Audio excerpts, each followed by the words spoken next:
हमारी इस चैनल को सब्सक्राइब करें और लाइक करें और घंटी के बटन को दबा दें ताकि हमारी वीडियो आप तक सबसे पहले पहुंचे। बराए मेहरबानी ज़रूर सब्सक्राइब करें। अस्सलामु अलैकुम व रहमतुल्लाहि व बरकातुहू। मैं एक नई वीडियो के साथ आपकी खिदमत में हाजिर हूँ। अल्लाह ताला से दुआ गो हूँ कि अल्लाह ताला हम सब को बाआफियत और अपनी रज़ा के साथ शादाब और आबाद रखे। इस वीडियो में सबक नंबर 2 का पहला हिस्सा मखारिज के मुतालिक बयान करूँगा। सबसे पहले मखरज की तारीफ, यानी मखरज किसे कहते हैं। मखरज हर्फ के निकलने की जगह को कहते हैं।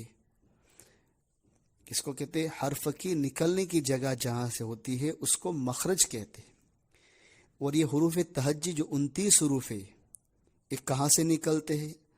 नंबर 1 हलक यानी गला, यानी इस हलक में भी मुख्तलिफ जगह है जहाँ से हुरूफ अदा होते हैं। नंबर 2 ज़बान, इसमें भी मुख्तलिफ करवट, तो कहीं किनारा कहीं नोक, तो ये मुख्तलिफ जगह है ज़बान में जहाँ से हुरूफ अदा होते हैं। नंबर 3 मुँह का खाली हिस्सा। नंबर 4 होठ। नंबर 5 खैशुम यानी नाक का बासा। इनमें 17 जगह ऐसी है जहाँ से 29 हुरूफ तहज्जी अदा होते हैं। अब आपको ये तो मालूम हो गया कि इन जगहों में 17 जगह ऐसी है जहाँ से हुरूफ तहज्जी अदा होते हैं। इनका मखरज अब मालूम करना है कि मखरज किस तरह मालूम करे कि कैसे अदा होता है, उसका तरीका क्या है। तो मैं आपको भी इसको बताते चलूँ, मखरज मालूम करने का सही तरीका क्या है। मखरज मालूम करने का सही तरीका, जिस हर्फ का मखरज मालूम करना हो उसको साकिन कर दो और उससे पहले ज़बर वाला हमज़ा ले आओ। जहाँ हर्फ की आवाज़ ख़त्म होगी वही उस हर्फ का मखरज होगा। जैसे मिसाल के तौर पर बा का मखरज मालूम करना हो तो बा पर सुकून ले आओ और बा को साकिन बनाया जाए, साकिन बना दो। फिर बा साकिन से पहले ज़बर वाला हमज़ा ले आओ, यानी अलिफ पर ज़बर लगा दो, ये हमज़ा ले आओ। तो अब उसको पढ़ेंगे। अब बा पर साकिन हो गया, बा साकिन हो गया, बा पर सुकून आ गया और उससे पहले हमज़ा ज़बर वाला आ गया, तो अब उसको पढ़ेंगे अब।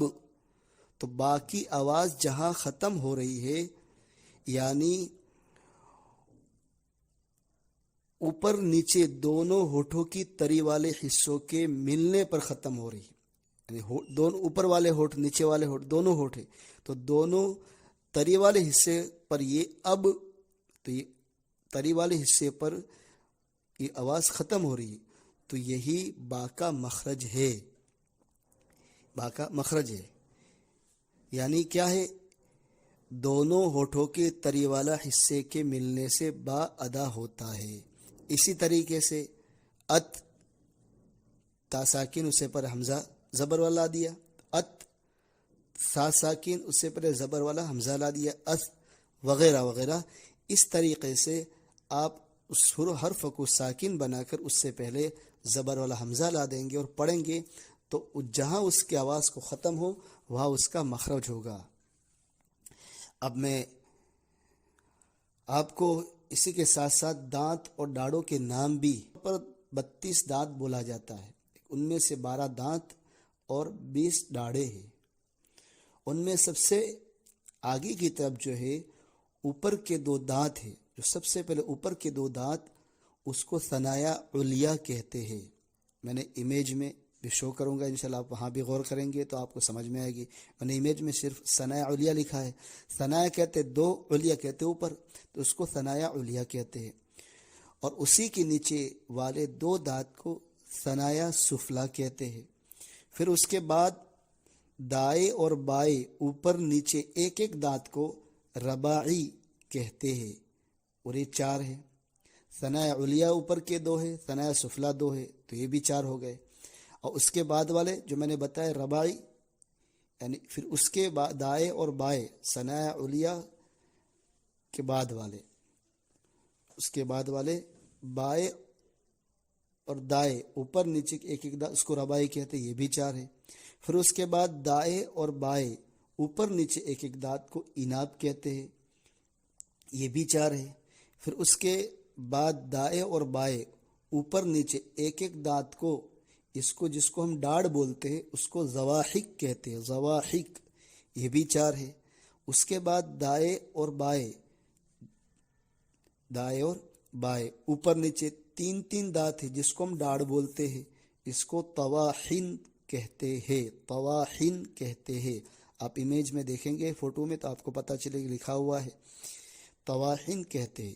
اور یہ کل 12 ہے، کیونکہ 3 ڈاڑھ اوپر کی ہے، 3 نیچے کی ہے داہنی طرف، تو یہ 6 ہو گئی، اور 3 اوپر کی ہے، 3 نیچے کی ہے بائیں طرف، تو یہ 6 ہو گئی، دونوں طرف مل کر 12 ہوئی، تو یہ 12 ہے۔ پھر بالکل اس کے بعد بالکل آخر میں دائیں بائیں اوپر نیچے ایک ایک دانت ہے، یعنی جس کو ہم ڈاڑھ بولتے ہیں، اس کو نواجز کہتے ہیں، نواجز کہتے ہیں، اور یہ 4 ہے۔ تو یہ دانت اور ڈاڑھوں کو پہچان اس نام ان کے نام کے ساتھ آپ کو بتایا گیا ہے۔ تو یہ کل 32 ہو گئے، یعنی دانت 12 ہوئے اور ڈاڑھیں 20 ہوئی، کل تعداد 32 ہو چکی ہے۔ میں نے آپ کے سامنے ان کے ناموں کے ساتھ پیش کیا ہے، تاکہ آنے والے ویڈیو میں جن ہم حروف کو مخارج کے ساتھ ادا کرائیں گے، ان میں زبان کے مختلف حصے کہیں دانتوں کے ساتھ تو کہیں ڈاڑھوں کے ساتھ لگ کر ہی وہاں سے حروف ادا ہوں گے، یعنی مخرج نکلیں گے۔ اس لیے ہم نے ان دانتوں ڈاڑھوں کے ناموں کو اس کی پہچان کے ساتھ ہم نے آپ کے سامنے پیش کیا ہے، تاکہ آنے والے حروف کے مخارج کو ادا کرنے میں آپ کے لیے آسان ہو۔ اللہ رب العزت سے دعا ہے کہ اللہ تعالی ہماری اس محنت کو اور پڑھنے پڑھانے کو قبول فرمائے، آمین یا رب العالمین۔